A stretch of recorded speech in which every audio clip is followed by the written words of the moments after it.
前回のあらすじ、レーンチェンジでローラーが離れて抑えられない期間がある対策として、ローラーを前方に伸ばしてその期間をなくす方法を考えた、作った、作戦通りにローラーが当たった、エーブセクションも通過できた、いろいろなセッティングを試した、あと少しのところでバッテリーが断線した、困った。今回はこのシャーシの改良をします。まずはバッテリーですね。前回使っていた黄色円筒バッテリー直列の組み合わせが、速くて軽くてモーターも壊せないとバランスが良かったです。しかしバッテリーの断線と部品元商品のマイナーチェンジによって、同じ組み合わせができず遅くなりました。ハイパワーなバッテリーにセルの場合はモーターが壊れます。小さめのリコバッテリーを使ってみます。これを使ったモーター回転数はどの程度でしょうか。前回の黄色バッテリーが 37000rpm だったのでパワーアップです。ただし2セルにして長めに回すとモーターが悲鳴を上げます。求めるのはスピードなのでこの組み合わせを採用します。安定した組み合わせが使えなくなったからこそ攻めます。次はこのシャーシの問題点を挙げていきます。ロングアームをウェーブセクションで通過させるためにリアローラーを小さくすることでマシンの向きを曲げていました。ここに問題がありました。マシンの向きが曲がるということはストレートセクションでも曲がるということです。そのためコーナーの立ち上がりでここのローラーが当たってしまいます。ここのローラーは LC 対策で強スラスト2段ボムリングローラーになっています。つまり当たると超減速します。何かいい方法はないでしょうか。前後ローラー径が同じでレールに引っかからないでロングアームを通す方法は。それって普通のミニ四駆なのでは？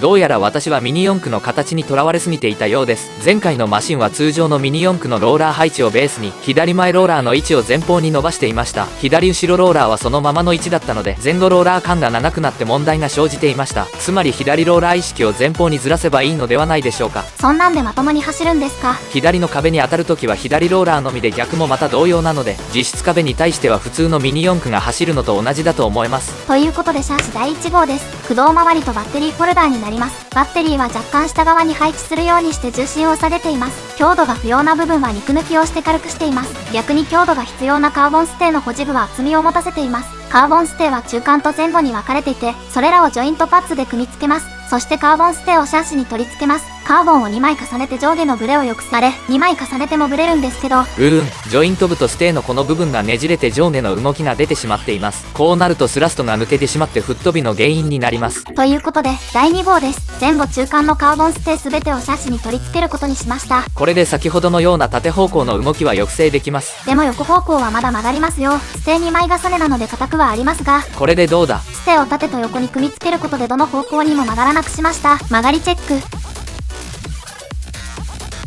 曲がらないです。縦の曲がりがなくなることでスラスト抜けを防止できます。横の曲がりもなくして LC で壁により突っ張るようにする狙いです。ということでシャーシ第3号です。これが最終版です。縦と横向きにカーボンステーを取り付けられるようにしました。ねじりチェック。シャーシはほとんどねじれません。ステーの横曲がりチェック。ほとんど曲がりません。縦はシャーシの取り付け隙間で曲がっているように見えますが、ステーは曲がりません。隙間は接着するので曲がらなくなります。ローラーステーを印刷しました。スラストパッツを印刷しました。すべてのパッツが揃ったので組み立てます。モーターを搭載します。フランジベアリングを差し込みます。シャフトを差し込みます。クラウンギアを取り付けます。ホイールを取り付けます。グリス塗り塗り。駆動チェック。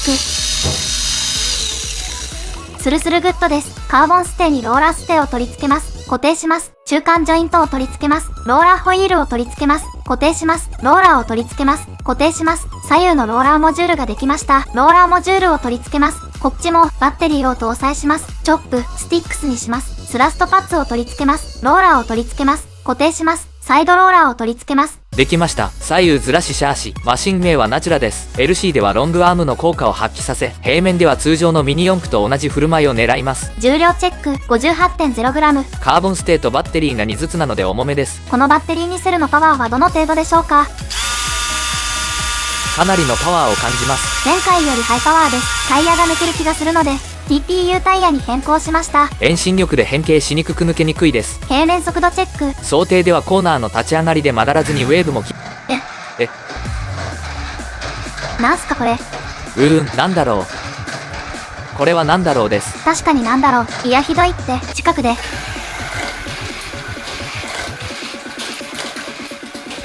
スローすでに斜めになっています。ほぼ向きを変えずにウェーブを通過しています。サンダードリフト的な、これはこれで何かに使えそう。コーナーではドリフトしているかのようです。ドラゴンデルタ的な、これはこれで何かに使えそう。何でも使おうとするなし。てか最初の構想破綻してるんですけど、本気でうまくいくとしか考えていなかったので悲しいです。悲しむ前に脳内物理エンジンの精度を上げろ。斜めになる原因はこちらのリアローラーステーがタイヤより前すぎます。もしくはフロントにローラーが必要です。リアローラーを伸ばしました。前回との違いはリアローラーがしなります。これでウェーブを滑らかに通過する作戦です。タイヤはシリコンに戻してグリップさせます。こちらのローラーも小さくしてウェーブが通りやすくしています。なんか遅い。バッテリー一つですか。ミセルです。3.08 秒、ウェーブセクション。ウェーブへの侵入はリアローラーがしなることで通過しています。ここは想定通り OK。そのもな想定内。ここでマシンの向きがこっちに変わると思いましたが、リアのしなりと前方にローラーがないことでそのまま通過しています。向きが変わることでの減速は抑えられてそう。最後に反動でマシンが大きくブレるので超減速しています。とりあえず JC。遅い。LC クリア。3.65 秒。バッテリーにセルなのに遅いです。4.5 アンペアが最大電流のリポバッテリーなので、モーターに負荷がかかる走行時では能力が足りていないです。だから止まるんですね。レーンチェンジのスロー。安定感はグッド。まあ遅いですからね。ここで左右のフロントローラーが同時に当たっているので、ロングアームローラーは機能しています。そういえばそこが一番のポイントでした。まともに走らせるのに手こずりすぎて忘れていました。ハイパワーなリポバッテリーに乗せ替えました。モーターが壊れる可能性大ですが、これでいきます。遅いです。ウェーブ出主でのブレによる減速が大きすぎます。明らかにスピードに乗れていないですね。3.63 秒ですし。ということで、ドーン。自然な形にしました。ナチュラルシャーシです。これって普通のマシンですよね。はい、基本を抑えたマシンになっています。バッテリーを下に配置して低重心にしています。さらにバッテリーが外側なので重心は外側です。ローラーステーとシャーシの剛性を上げて曲がりとねじりを抑えています。リアローラーをゴムにしてリアのすっぽ抜けを防止します。どうして今になってこのマシンを。異形マシンを作ってきた中で通常のローラー配置が JCJC の各セクションでバランスがいいことに気づきました。気づくの1年遅い。走らせましょう。バッテリー1本。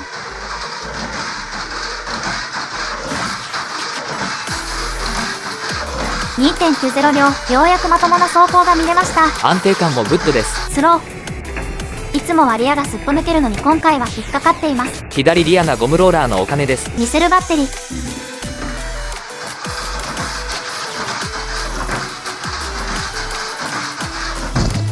スロー。1周目でもかなりギリギリです。上りですでに浮いているので左のスラストが足りていないです。スラストを15度にしました。